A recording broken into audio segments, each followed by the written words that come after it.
So, you want to either get Changli or Jinhsi, but you don't really know who to go for. Well, today I'm going to try to help you answer that, and hopefully we should be able to come to a conclusion. Don't worry, there's going to be no leaks in this video, so you don't have to worry about anything like that. And if you guys like these types of videos, please make sure to like, subscribe, and joining the Discord would help me quite a lot, and hopefully it would help you as well. Alright, let's get started. Jinhsi is a 5-star spectral unit that uses the broadblade type weapon and is going to be the first character that is going to be in the limited banner in version 1.1. In version 1.1, which by the way, if you haven't seen my reaction, you should definitely check it out. We know that Jinhsi is probably a main DPS from the looks of it. We don't exactly know what her weapon does, but we do know that based on the gameplay and based on her forte skill, even her ultimate, it's quite likely that she is definitely the main DPS. I also do believe that one of her most unique features is actually similar to Havoc Rover. As we know, for Havoc Rover, if you equip Dreamless, then Dreamless is going to do specifically 50% more damage if you equip Havoc Rover, which is exactly the reason why I believe that Jinhsi has the same ability. If Jinhsi is going to equip Jue, then Jue would specifically do more damage if Jinhsi were to equip Jue as the cost for Echo. Changli, on the other hand, is a 5-star character that is a fusion type element and uses the sword type weapon, and she's going to be coming in the later half of version 1.1 right after Jinhsi. And she'll probably mog you, but that's okay, that's okay.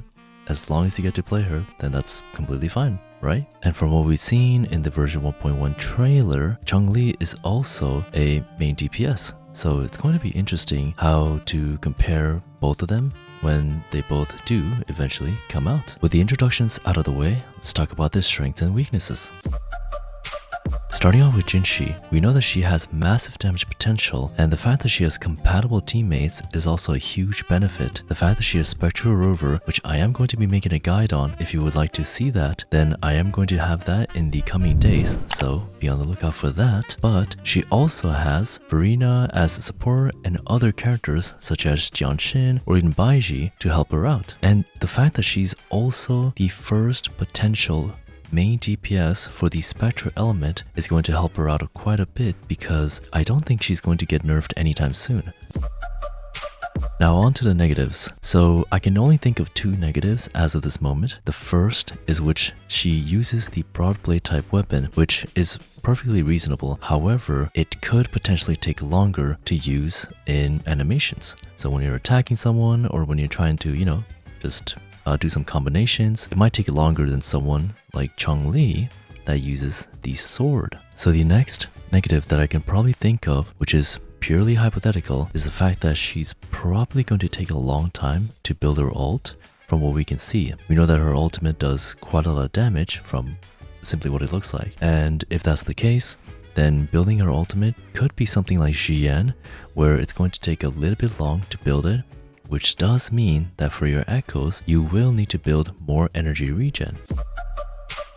For Changli, she too does have a massive damage potential, and the fact that she also has compatible teams, which, more defeat could be the sub DPS and someone like Reina or just about any other support, and the fact that she also has faster animations as opposed to Jinhsi is definitely a plus as well, and from the trailer we can clearly see that it is the case. However, for the negatives, I can only think of one thing, which is the fact that when she uses her forte skill, she's going to be stationary, which probably means that if you're fighting against bosses or enemies that are going to do a lot of damage, then you probably don't want to use her forte skill, because it's not going to stagger the enemies. Instead, it's just going to put you in this one area and then you would probably get one shot. So just be aware of that. If you know any other strengths or weaknesses for either of the characters, then please let me know in the comments below without leaking, of course. Thank you very much.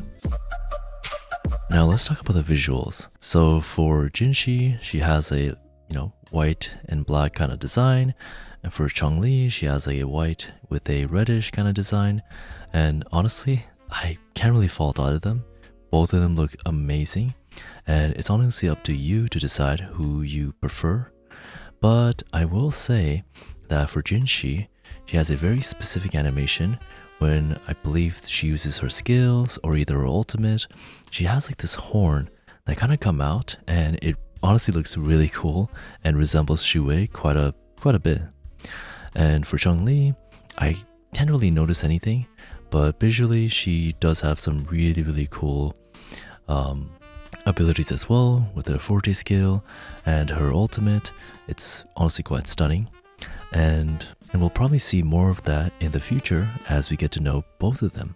Now here's a theory that I want you guys to think about. What if Changli and Jinhsi are actually accomplices? Now that may sound kind of suspicious, right? And kind of weird, but if you think about it, Jinhsi is always, she's never really like looking happy. She's always kind of down, a little bit sad. And Changli, she's always got like the mysterious aura that, I could do anything bad at any moment. So what if that they planned to do something good, like for instance becoming the magistrate of Jinzhou. However, they're eventually going to betray the protagonist, or something big might happen in the future where they might be the culprit. Now, this is just theory, so please don't flame me for it. It's just a simple guess, But if that does happen, you are here. You're the first one to know. So there's that. At the end of the day, it's really up to you to decide who to go for. It's kind of hard to say, but we really don't know too much exactly about the characters even now. So I would highly suggest to, kind of just wait around, see what the characters are, try them out, and then see if you really want to play them. If you do like them, and if you do want to go for them, then go ahead, Who's there to stop you and say, no, you can't play this character, or no, you can't do this? Do whatever you want. But for me, I'm probably going to try to get both. But let me know in the description below who you're going to try to go for. That's everything for me. I hope you liked the video. If you did, please make sure to like, subscribe, and join the Discord.